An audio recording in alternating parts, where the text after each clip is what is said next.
ធ្វើយ៉ាងណាដើម្បីការពារកុំឲ្យដាច់ប្រទេសពេលដែលបងប្អូនទាំងអស់គ្នាចុះទៅលេងខ្មែរបងប្អូនទាំងអស់គ្នាប្រសិនបើបងប្អូនទាំងអស់គ្នាបើចុះទៅលេងខ្មែរហើយមិនត្រឡប់មកវិញបងប្អូនគួរតែបាទរៀនពីរបៀបប្រើ VPN ណាបងប្អូនទាំងអស់គ្នាបាទប៉ុន្តែចំពោះបងប្អូនដែលចង់ទៅលេងនៅស្រុកខ្មែរបាទតែ10ថ្ងៃឬមួយក៏15ថ្ងៃបាទបងប្អូនអាចនឹងបាទមានការទិញ SIM អ៊ីនធឺណិតពីប្រទេសថៃเนาะហ្នឹងហើយខាងក្រុមហ៊ុន AIS គេមានលក់បាទអ៊ីនធឺណិតឆ្លងប្រទេសហៅថា SIM to File ណាបងប្អូនបាទបងប្អូនអាចទិញយកមកប្រើប្រាស់នៅក្នុងបាទស្រុកយើងបានเนาะហ្នឹងហើយប៉ុន្តែប្រសិនបងប្អូនថានៅឆ្ងាយពីផ្សារបាទពិបាកនឹងការទិញ SIM ទិញអីហ្នឹងបាទ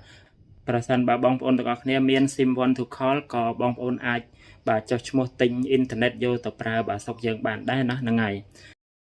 បាទហើយចំពោះបងប្អូនណាបងប្អូនដែលបាទពិបាករកទិញ SIM เนาะហ្នឹងហើយបងប្អូនគ្រាន់តែមានបាទ SIM Want to Call ហ្នឹងគឺយើងអាចចុះឈ្មោះទិញបានហើយរបៀបចុះឈ្មោះទិញអ៊ីនធឺណិតពី SIM Want to Call ហ្នឹងគេធ្វើយ៉ាងណា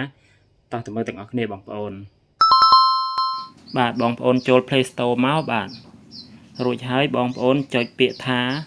បាទស្វែងរកហើយយើងចុចមួយទៅបាទរួចហើយបងប្អូនបាទស្វែងរកពាក្យថាបាទ My AIS បាទកន្លែងនេះគឺខ្ញុំធ្លាប់ស្វែងរកម្ដងហើយបាទខ្ញុំគ្រាន់តែចុច select វាទៅបាទវានឹងឡើងបាទកម្មវិធីបែបនេះបងប្អូនបាទចុចតម្លើងវាតែម្ដងទៅបាទហ្នឹងហើយយើងចុចពាក្យថាទីតាំងទៅបាទ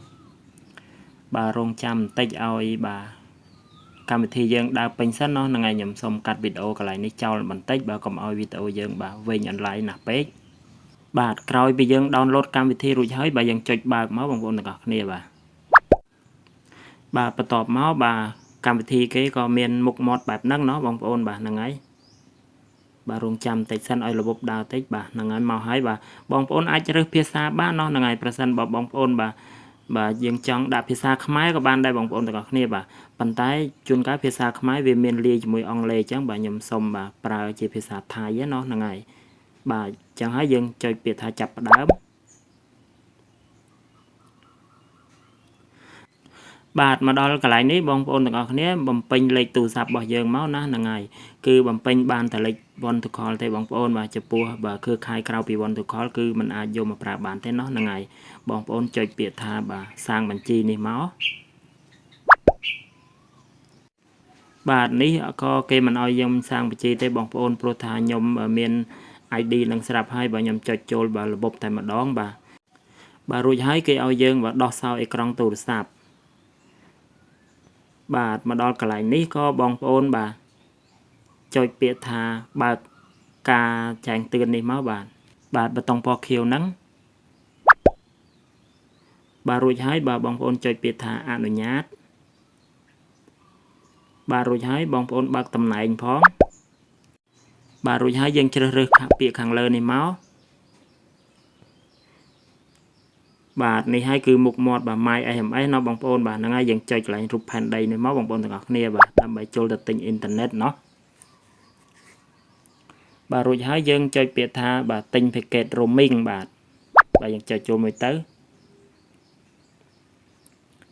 បាទបន្ទាប់មកគេឲ្យយើងរើសប្រទេសបងប្អូនបាទហ្នឹងហើយយើងចុច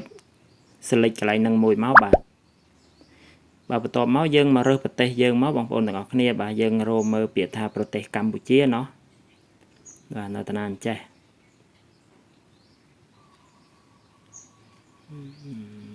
កម្ពុជាវៀតណាម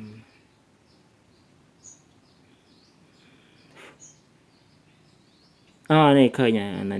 នេះពាក្យថាប្រទេសកម្ពុជាបាទយើង select មួយទៅបាទបន្ទាប់មកគេឲ្យយើងបាទរើស package បាទប្រសិនបងប្អូនរើសកន្លែងក្រោមនេះគឺបងប្អូនអាច call អាចធរតាមបាទលេខទូរស័ព្ទបានเนาะហ្នឹងហើយប៉ុន្តែយើងអត់យកទៅនឹងទេបាទយើងយកខាងលើនេះមកបាទពាក្យថា data បាទពាក្យថា data ហ្នឹងគឺបានន័យថាយើង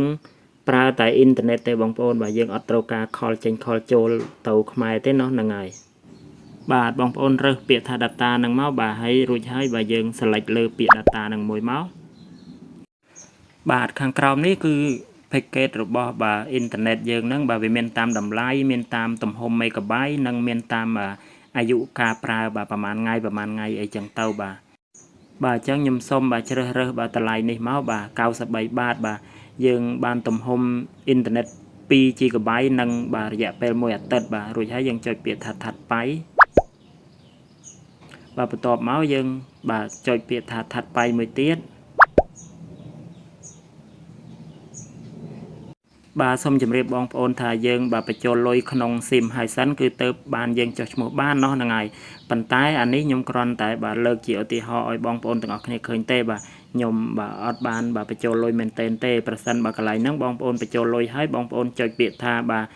ยืนยันឬមួយក៏ពាក្យថាបញ្ជាក់នេះទៅគឺបងប្អូនអាចប្រើអ៊ីនធឺណិតបាទទៅស្រុកយើងបានហើយណាបងប្អូនទាំងអស់គ្នាបាទអញ្ចឹងវីដេអូយើងមានតែប៉ុណ្្នឹងឯងបងប្អូនទាំងអស់គ្នាបាទរបៀបទិញអ៊ីនធឺណិតបាទពី SIM One to Call เนาะហ្នឹងហើយបាទ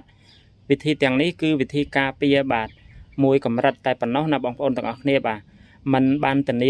100% ថាបងប្អូនមិនដាច់ប្រទេសសោះតែម្ដងទេណាហ្នឹងហើយបាទអញ្ចឹងទេក៏បងប្អូនបាទមានការប្រុងប្រយ័ត្នเนาะហ្នឹងហើយមុនពេលដែលយើងបាទធ្វើដំណើរទៅផ្ទះហ្នឹងបងប្អូនកុំភ្លេចចូលទៅបិទទីតាំងឬមួយក៏ location របស់បាទ Facebook ផងណាបងប្អូនទាំងអស់គ្នាបាទសូមអរគុណ